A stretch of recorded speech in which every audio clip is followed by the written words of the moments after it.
الله أكبر الله أكبر الله أكبر لا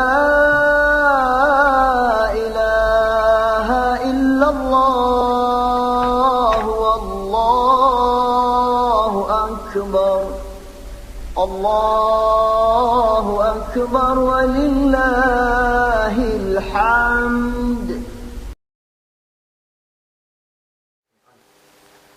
Assalamualaikum warahmatullahi wabarakatuh. Bismillahirrahmanirrahim.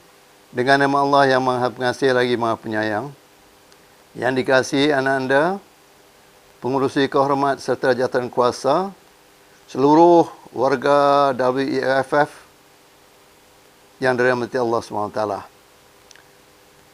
Kita maklum ibadah puasa Ramadan sudah penghujung. Al-Fitri Syawal Hijrah 1441 menjelang tiba. Sempena masa keemasan yang diberikan untuk saya memperkatakan sesuatu di halaman ini, amatlah tinggi nilainya. Saya mengucapkan selamat Hari Raya Aidilfitri, minal aizin wal faizin, serta memohon maaf zahir dan batin kepada seluruh warga WEFF. Yang kedua, usia WEFF telah menjangkau 7 tahun. Pasti hubungan kewarisan dan kekeluargaan telah jitu dan kental. Bermula daripada 2014 di Tapah hingga ke hari ini, kalau diibaratkan kanak-kanak telah memasuki kalam persekolahan. Ini bermakna hampir matang.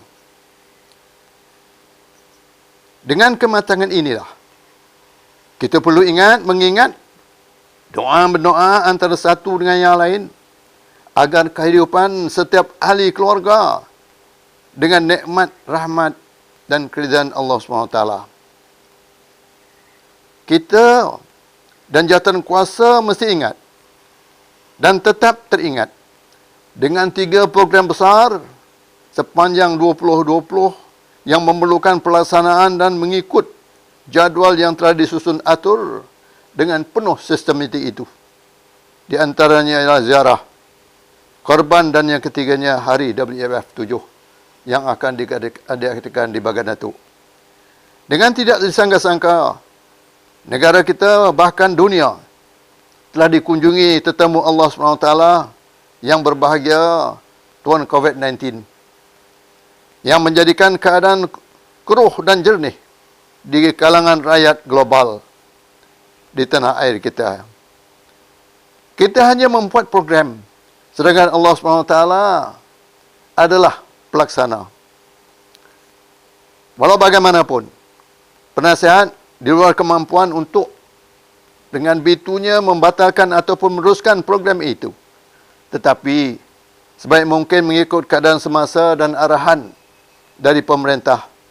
Takdirnya, mana tahu, kalau pemerintah kata, minggu depan rakyat boleh buat apa saja, maka bolehlah kita buat dan laksanakan.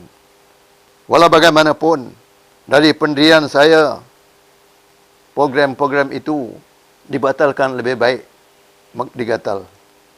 Akhir kata, ampun maaf dari saya sekeluarga, lahir dan batin kepada seluruh warga WEFF. Sekian, Assalamualaikum warahmatullahi wabarakatuh. Allahu Akbar, Allahu Akbar, Allahu Akbar, Allahu Akbar, Allahu Akbar, Allahu Akbar, Allahu Akbar, walillahil hamd. Assalamualaikum warahmatullahi taala wabarakatuh. Alhamdulillah, bersyukur kepada Allah SWT. Sekali lagi kita dapat bertemu di suasana Hari Raya. Ucapan selamat Hari Raya Aidilfitri, maaf zahir batin kepada seluruh warga WEFF yang dikasihi sekalian. Alhamdulillah, selaku pengurusi WEFF ingin mengucapkan selamat Hari Raya dan maaf zahir batin kepada semua yang di seluruh negara. Mudah-mudahan kita dapat berhari raya di suasana COVID ataupun suasana kita dalam PKPB supaya dapat kita sama-sama duduk di rumah dan tidak menziarahi sesama keluarga. Dan diharapkan juga bahawa peraturan SOP PKP perlu dipatuhi sepenuhnya, memandangkan ianya suatu peraturan yang perlu kita patuhi. Di sini ingin saya mengambil kesempatan untuk menjelaskan beberapa perkara yang telah kita rancang untuk tahun 2020. Di antaranya ialah kita akan mengadakan aktiviti korban WFF dan juga Family Day pada bulan 9 nanti dan juga ziarah WFF. Besar kemungkinan korban WFF kemungkinan akan kita batalkan ataupun bagaimana kita lihatlah nanti keadaannya. Tapi yang jelas bahawa Family Day seperti yang diwawarkan dalam SOP perkumpulan dijangka dalam tempoh 6 bulan ini tidak dibenarkan oleh pihak kerajaan. Maka kita sewajarnya patuhlah kepada yang telah tetapkan. Begitu juga yang kita rancang pada Disember, kita akan mengadakan ziarah ke Indonesia. Itu pun saya jangka kita perlu tangguhkan dahulu. Tapi apa-apa pun kita lihatlah bagaimana keputusan pihak MKM ataupun pihak kerajaan.